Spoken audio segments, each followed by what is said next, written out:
Aduh, bingung gue ceritanya. Asli bingung gue.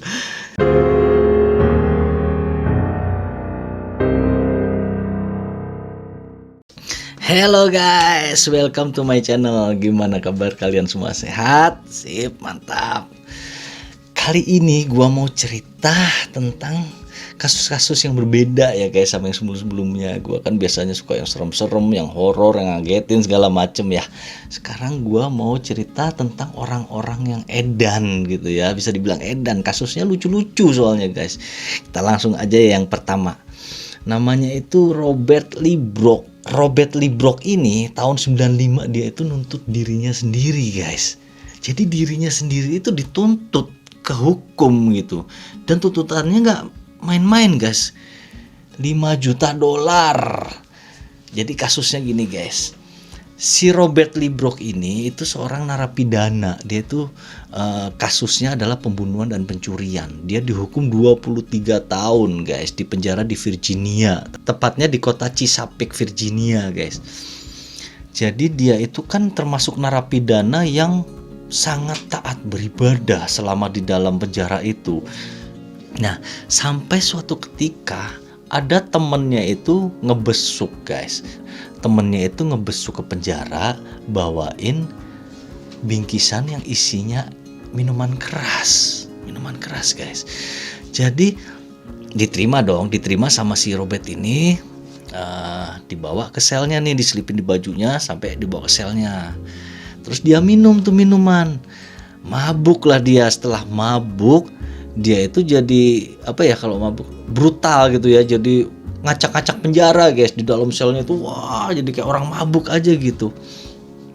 Sampai keesokan harinya guys, dia tuh sadar nih, udah mulai sadar dari mabuknya kan besoknya. Terus marah-marah sendiri guys. Jadi dia itu menuntut dirinya sendiri karena mabuk gitu loh. Jadi dia menuntut negara, kok saya bisa mabuk di dalam penjara gitu kan.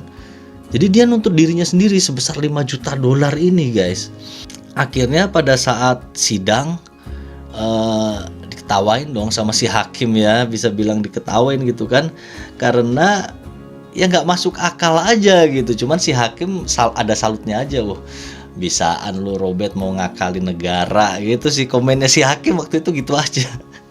Itu kasus pertama guys ya. Nah terus yang kedua ini tahun 2006 ada namanya Curtis Goki. Si Curtis Goki ini menuntut pemerintahan kota atau Pemkot Lodi di California dengan gugatan 3.600 dolar guys. Kasusnya konyol juga, parah juga ini. Jadi si Lodi itu menuntut mobil dinas Pemkot Lodi California itu nubruk mobil dia yang sedang parkir. Wajar dong dituntut kan, si Curtis marah terus dituntut tuh. Cuman anehnya guys, jadi si Curtis ini kan pegawai Pemkot guys ya.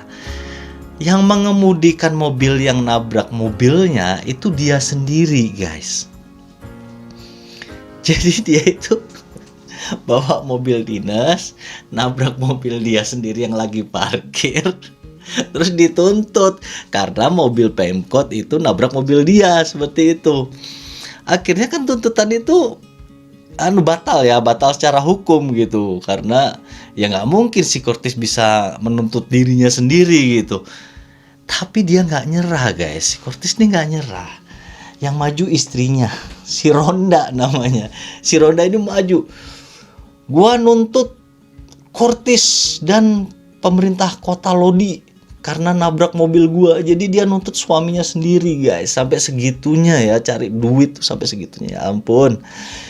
Jadi akhirnya tetap aja sih, akhirnya si pemerintah pengadilan akhirnya menolak gugatan si Rhonda ini gitu.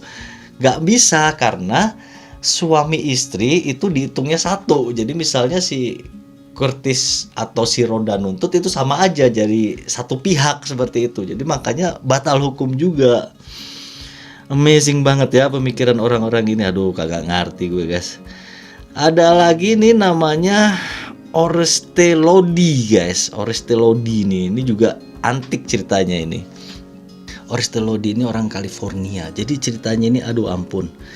Dia itu menuntut tentang masalah kepemilikan tanah, guys. Jadi dia menuntut ingin memiliki tanah. Sedangkan tanah yang ingin dia miliki itu adalah tanah atas nama dia sendiri. Gue bingung dari tadi aneh-aneh.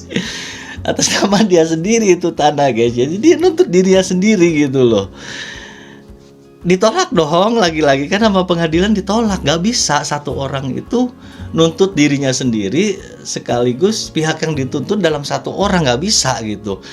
Si Oreste ini gak kehabisan akal, guys. Jadi dia itu bikin dua surat, yang satu adalah pihak penuntut atas nama Oreste Lodi, yang satu nama pihak dituntut atas nama Oreste Lodi juga gitu. Dia bikin dua surat. Setelah ngajukan ke pengadilan, si pengadilan sempat ini juga sih sebenarnya, sempat goyah. Maksudnya ini kasus si Oreste ini dimasukin ke kasus dua orang apa kasus satu orang gitu ya. Akhirnya si pengadilan itu memutuskan ini surat untuk satu orang gitu. Batal lagi, guys.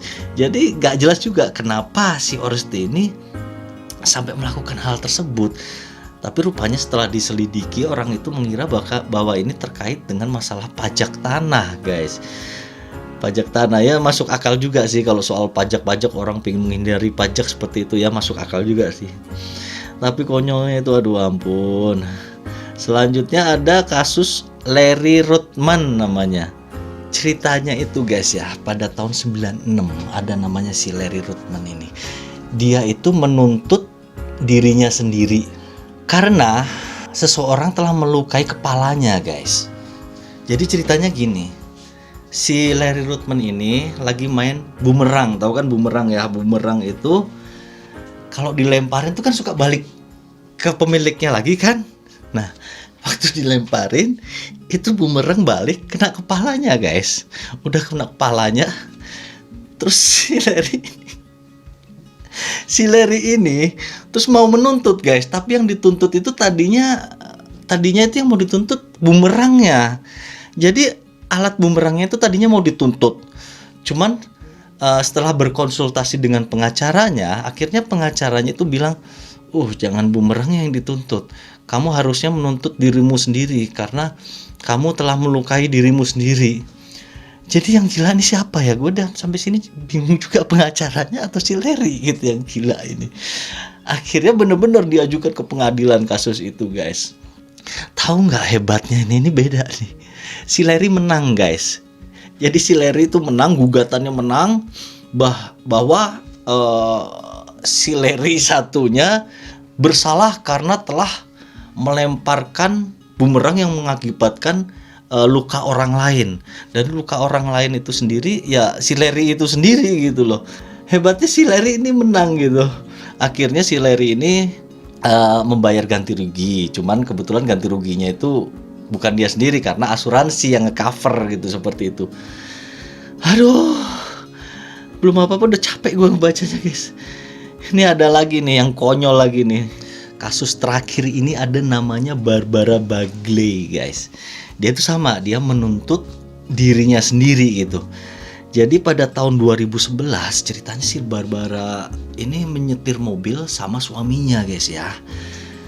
Udah gitu kecelakaan karena si Barbara ini ceroboh, akhirnya kecelakaan.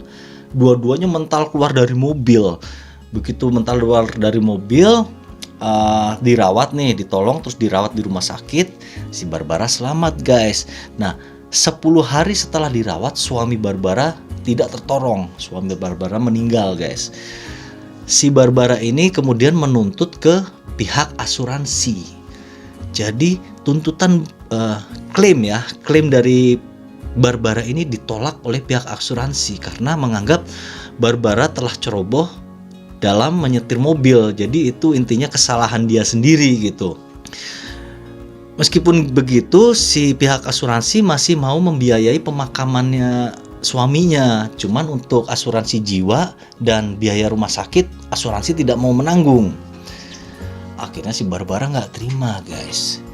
Jadi menurut saran dari pengadilan, guys, nggak masuk akal ini. Ini yang kalau yang cerita tadi saran dari pengacara ya.